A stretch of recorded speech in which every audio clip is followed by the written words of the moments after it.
Welcome back. I had a wonderful student send me a psychic. They said, would you take a look at this psychic and tell me what you think? And I took a look at the video, and right away I noticed a user error. And so I wanted to explain that to you, which is a story about Tad James and muscle testing. And I want to talk about feeling different brainwaves and how important that is in your own meditations, in your own life, to help you learn about your own intuition. So let's get into it.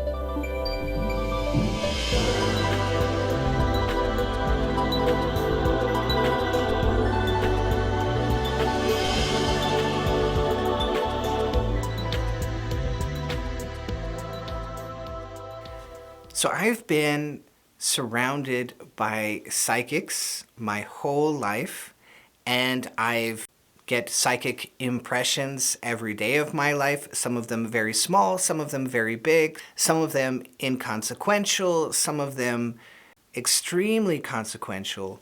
And I've been able to notice a lot of things about this. And I was noticing something when I was studying with Tad James, and he said something very interesting. He made a very short, offhanded comment about muscle testing. And so after the training, I came up to him and I asked him, would you tell me more about the muscle testing?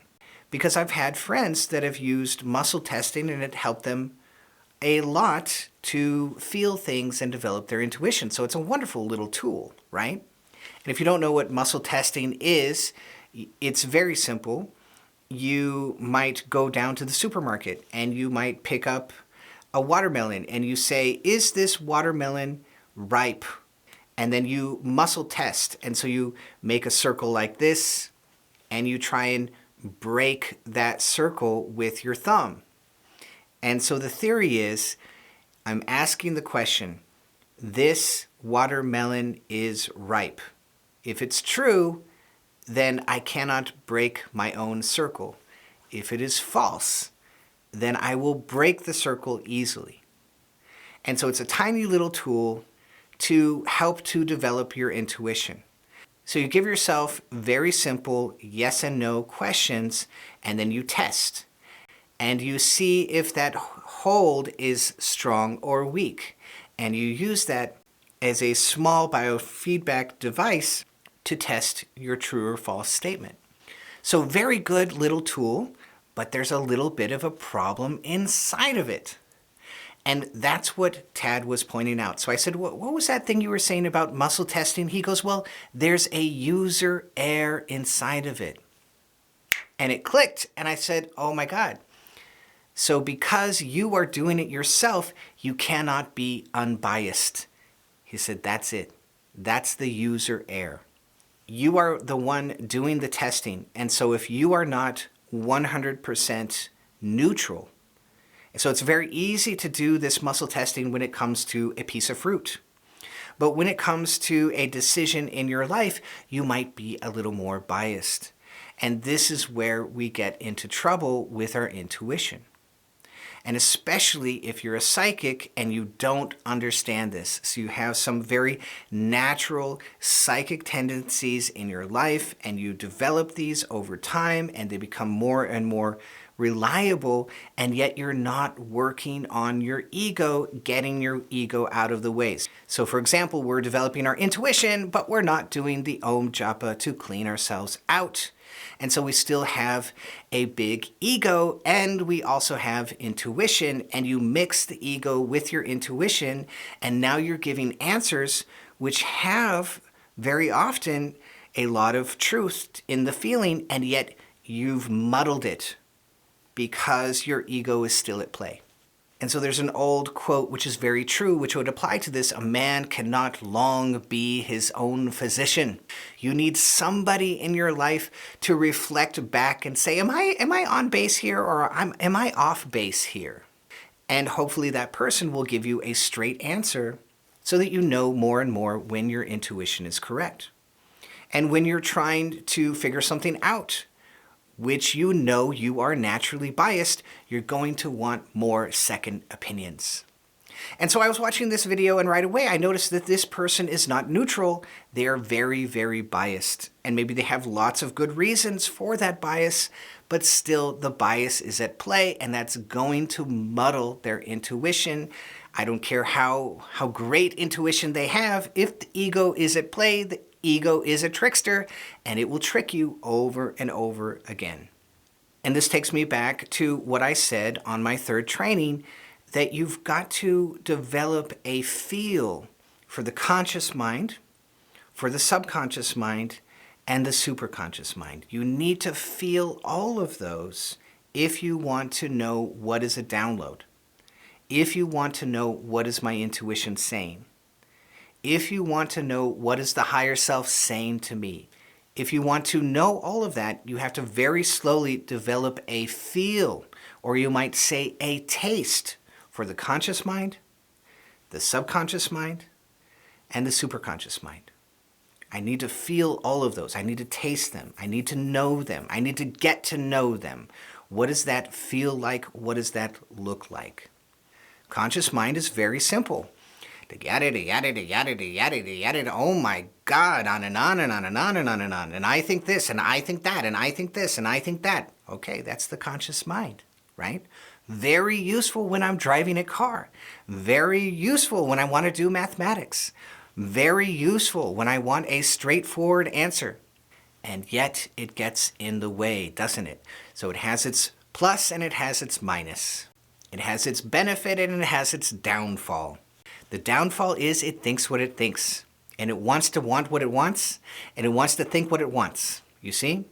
So there's all this attachment inside of an answer from the left brain.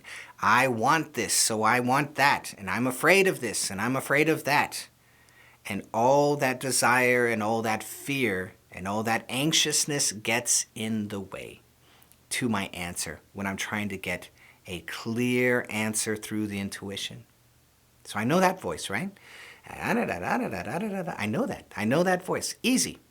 Subconscious is slow and sleepy and easy. And you wake up in the morning and it's cold and you pull the cover on top of yourself and you just rest in those nice, fuzzy, warm brain waves, right? That's what you're resting in, those fuzzy, warm, slow brain waves. Early in the morning, right? Late at night, you get that sleepiness. That's the alpha. When you are dreaming, that's the theta. And when you are deep in the intuition of the body and you sense somebody sneaking up on you, that's the delta. We've gone all the way down to the bottom. So when we enter into the low idle state, we are going down in our perception away from the noise and the constant words of the conscious mind, and we're dipping into a slower state in the body, which reflects back on the mind. And the mind begins to calm, it begins to dip into those slower brain waves. And through the Om Japa, we are cleaning ourselves out. So we're cleaning out the conscious and the subconscious. So all of that swath of the conscious mind and the subconscious mind begins to clear. It begins to get less noisy. It begins to get less bothered.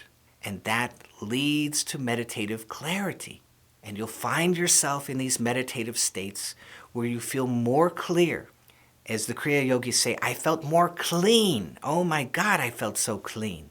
Yes, all of the yada yada yada and all of the burden of the past was being resolved. And you enter into a state of clarity. It's gigantic.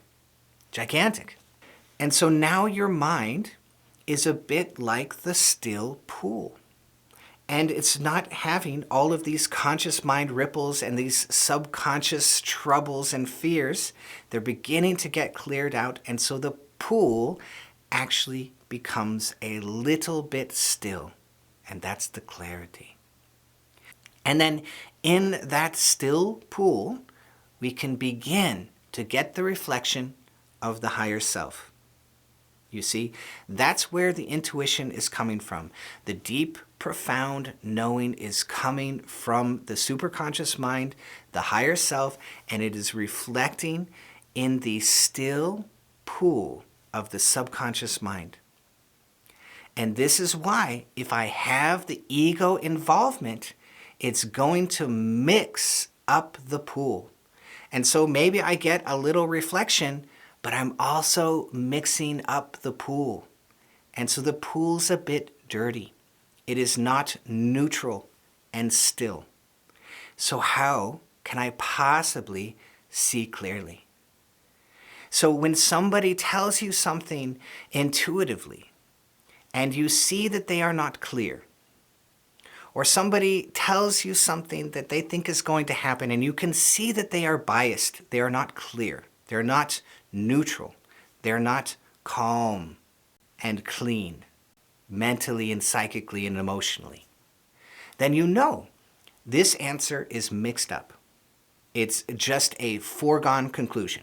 You can't have a perfect intuitive answer and a bunch of garbage at the same time. You can't do that. That's going to be a mixed bag every single time. We cannot avoid that. So knowing that yourself, the more clear you are, the more neutral you are, the more unafraid you are. I'm using the Navi. I'm using the Om Japa. I'm cleaning myself out. I'm becoming non-attached. The more clear that pool will become, and the more clear your intuition will become. But it's still going to reflect through the subconscious. And the subconscious is very simple. So don't look for complicated, precise, conscious mind answers from your intuition. I'm looking for a very simple reflection from a trustworthy, loving parental figure of the higher self. Just a simple answer, a simple direction.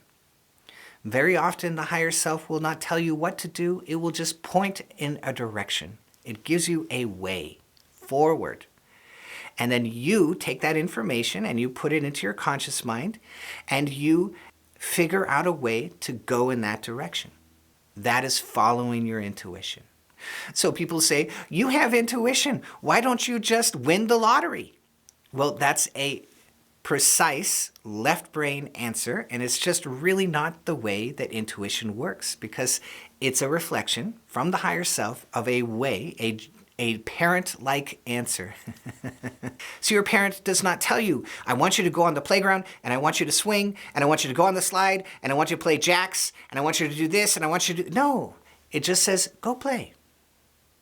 And you just go play, and you figure it out as you go. And your parent does not say, do this and say this precisely and say this precisely. No, they say, go be nice, right? It's a simple parent-like answer from the higher self, and it has to pass through your subconscious, which is why it's so important to be clear. Low idle state, Om Japa, that's what gets us clear. And when you can't be clear, when you feel biased, and I'm not ready, I can't figure this out just yet, but I would like an intuitive answer, that's when you go to a friend. You say, what do you think? That's why in a system like Kriya Yoga, you have a teacher, you have a guru, because it's the job of the guru to confirm that your experience is correct, that you're not deluding yourself. And so you come with that and you say, is this right? And the guru confirms it over and over and over again, and you develop the taste yourself, and then you know that you are on the right track, and you get the answer directly. That's the intuitive yogic process. Amazing, right? So I hope that you love this. If you did, be sure to hit that bell down below so I can see all of you next time.